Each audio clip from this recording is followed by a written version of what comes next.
E após anunciar a estabilização da Covid-19, o estado de São Paulo registrou hoje recordes de casos e de mortes confirmados nas últimas 24 horas. Só uma observação antes de você continuar aqui, claro. Foi parecido com o que aconteceu aqui em Alagoas. Foi o governador num dia dizer que os números caíram, no dia seguinte os números dispararam. Teve um recorde, mais ou menos, né? Aconteceu aqui também isso. Pois é, foram mais 8.825 casos confirmados do novo coronavírus e mais 365 mortes pela doença. O total no estado, desde o início da pandemia, já é de 190.285 casos e 11.132 mortes. Casos altíssimos. Ontem, o governador de São Paulo, João Dória, anunciou que pela primeira vez houve um número menor de novas mortes semanais por coronavírus em comparação com a semana anterior. A diferença, no entanto, foi de apenas 3 óbitos. Entre os dias 7 a 13 de junho, o estado registrou 1.523 novas mortes por coronavírus.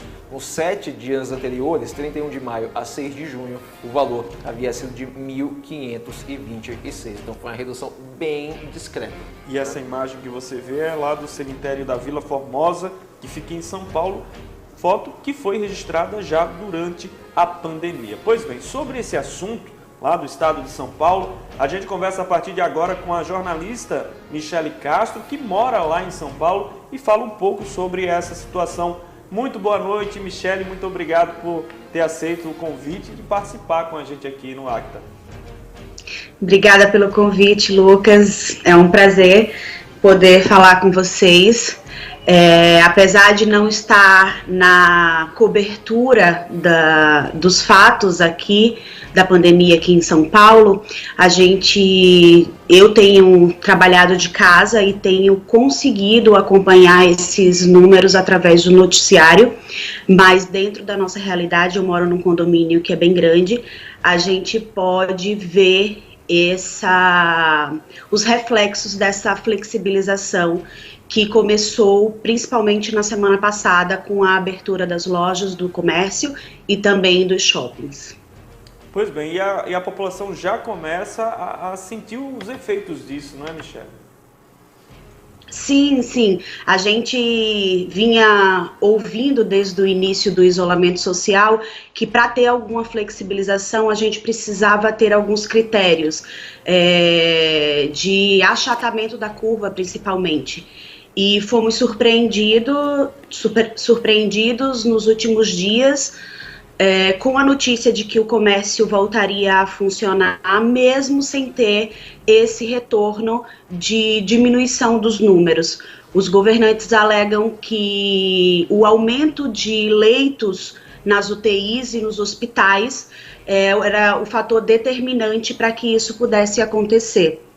Mas a minha experiência é que eu não consigo me sentir segura de voltar às atividades normais diante desse cenário, né? Eu estou no grupo de risco porque eu estou na reta final de uma gestação e confesso que me sinto muito insegura de sair e de voltar a ter uma rotina, de frequentar lojas diante desse cenário. Até porque os hospitais, ainda mais as maternidades aqui, elas fazem uma triagem. Então, se você apresenta sintomas de gripe ou qualquer coisa, por mais que não seja de fato o Covid, você é transferido, mesmo nas instituições particulares, você é transferido para uma outra unidade e existe uma divisão dos pacientes. Então, seria um risco muito grande uma contaminação numa altura dessa do campeonato, no meu caso. Verdade. Ô, Michele, me diz uma coisa. Aqui em Alagoas, aqui em Maceió principalmente, a gente tem visto isso, que quando começou o isolamento, quando saiu o primeiro decreto, o pessoal até respeitou, você via pouca gente na rua, isso durou alguns dias. Mas com o passar do tempo, a gente foi vendo que o pessoal foi relaxando, a quantidade de pessoas e carros na rua foi aumentando e hoje tem lugares assim que você olha assim, poxa, tem isolamento aqui. Aí em São Paulo foi a mesma coisa? Começou bem, o pessoal estava respeitando o isolamento e depois foi também largando, ou o pessoal ainda está respeitando o isolamento? Como é que está aí? Como é que você vê isso? Por ser uma cidade muito grande, né? São Paulo é dividida em regiões, porque é uma cidade realmente muito grande.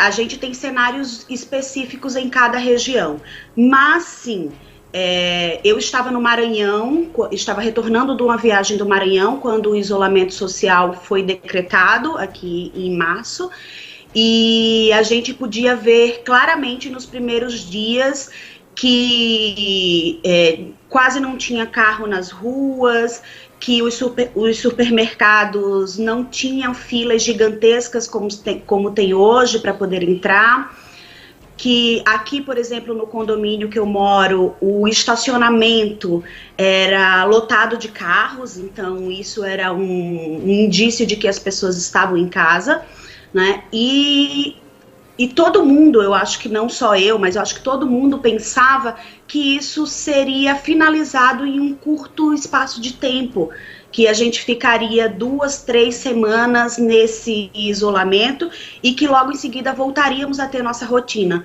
Mas não foi isso que aconteceu, né? A gente está chegando a 3 meses de isolamento e é nítida a flexibilização disso, das pessoas quererem sair, quererem ter contato com seus familiares. As áreas comuns do condomínio estão fechadas, então as crianças não têm como sair de casa para fazer alguma coisa, então fica todo mundo preso. E a gente sabe que isso tem reflexos, que com 3 meses estando todo mundo em casa, as crianças e tal, assim, realmente é uma realidade difícil, mesmo sendo necessária nesse momento. Eu acho que a gente teria que conseguir um pouquinho mais de paciência para encarar mais um tempo até que as coisas tivessem uma certa segurança. Porém, eu também observo uma certa dúvida do que as autoridades falam, porque esses discursos eles mudam muito, não é? Um dia o governador fala que pode decretar um lockdown a qualquer momento, 3 dias depois anuncia a abertura do comércio em tantos dias. Então gera uma sensação de insegurança e confusão mesmo. Será que estão fazendo certo? Até que ponto essas medidas trazem segurança de fato para a população? Pois é, o que aconteceu em São Paulo é mais ou menos o que está acontecendo Sim. aqui. Aqui a gente também, Michele, não percebeu um achatamento na curva e, de certa forma, foi surpreendido pelo anúncio da flexibilização a partir da próxima semana. E a gente teme que o comportamento da população não seja aquele de manter o distanciamento, de sair só em caso de necessidade. O que é que você observou aí em São Paulo, né? Que é mais ou menos isso que aconteceu, que está acontecendo aqui. O que você observou aí em São Paulo? As pessoas, depois da flexibilização, estão saindo só devido à necessidade ou tem gente que está saindo porque está entediada, por exemplo, com o isolamento social? De fato, as pessoas não estão saindo só quando tem uma obrigação, tipo de ir no mercado ou de ir no médico. Como São Paulo tem grandes centros de venda e distribuição de materiais, eu posso falar, por exemplo, do Brás, que é um centro de comércio de roupa, que muitos ambulantes vêm do país inteiro aqui para comprar roupa e revender e tal. Os noticiários diariamente mostram que desde a semana passada são muitos focos de aglomeração nesses locais, de pessoas que estão vindo do Rio de Janeiro, que estão vindo do Nordeste, pessoas daqui que têm lojas e voltaram a frequentar esses locais para fazer compras, para abrir suas lojas nos bairros menores. Então, assim, tem muito disso. E tem gente que está, por exemplo, indo ao shopping tomar um sorvete, comprar um presente, que acha que simplesmente o fato de usar a máscara pode garantir a segurança necessária para esse momento. Então, eu também acho que tem a ver com essa história dos discursos, né? Porque se uma autoridade política está dizendo que o shopping pode ficar aberto, a depender da consciência que essa pessoa tenha e do nível de informação que ela tenha a respeito da pandemia, ela vai achar que se está aberto ela pode ir lá frequentar sem perigo. Então a gente tem visto filas para entrada nos shoppings. Eu moro aqui perto do Shopping Morumbi e desde quinta-feira passada que o shopping foi aberto, que tem filas e filas para entrar, né? Então imagino que não são atividades básicas e essenciais para esse momento ainda tão delicado. Michele, você desculpa, pode terminar, desculpa. Não, e aí a gente vai esperar os números dos próximos dias e, de fato, constatar o reflexo dessas decisões, né? Você está, como você falou, na reta final da gravidez. A minha irmã está no início, está no terceiro ou quarto mês de gravidez. O que você como gestante, o que te preocupa mais? Você vai ter um filho nessa época, o que te preocupa mais nesse momento que você está passando? É minha primeira gestação, é meu primeiro filho, e todo mundo fala sempre com muita beleza desse momento, né? E também fala que o último trimestre da gestação é um dos mais difíceis, porque você tá mais pesada, fica mais cansada, enfim. E foi justamente o período que eu precisei fazer o isolamento. Então, assim, não é nada fácil, de fato. A minha irmã estava vindo de Maceió para ficar um tempo comigo aqui nos primeiros dias do nascimento do meu filho. A gente teve que suspender esse plano, porque realmente não consideramos que seria uma atitude segura, nem para mim, nem para o bebê, nem para ela. Então foi assim, foi um período bem solitário, porque todos os contatos que eu tive nos últimos 3 meses foram basicamente como estamos aqui hoje, através do notebook ou através da tela do celular. Não era isso que eu esperava para um momento que foi tão planejado, tão sonhado. Mas assim, eu entendo a necessidade disso.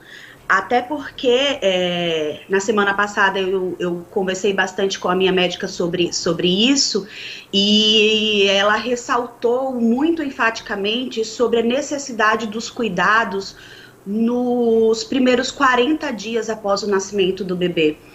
Segundo ela, o organismo, principalmente da puérpera, que é da mulher que acabou de ter o bebê, ainda está num processo de voltar às atividades normais, e que uma contaminação nesse período seria algo que poderia evoluir muito rapidamente, né? Então que os cuidados de fato precisam ser redobrados, que a gente não vai poder ter visitas dos familiares aqui de São Paulo, nem dos amigos, e nem ajuda nos cuidados, né?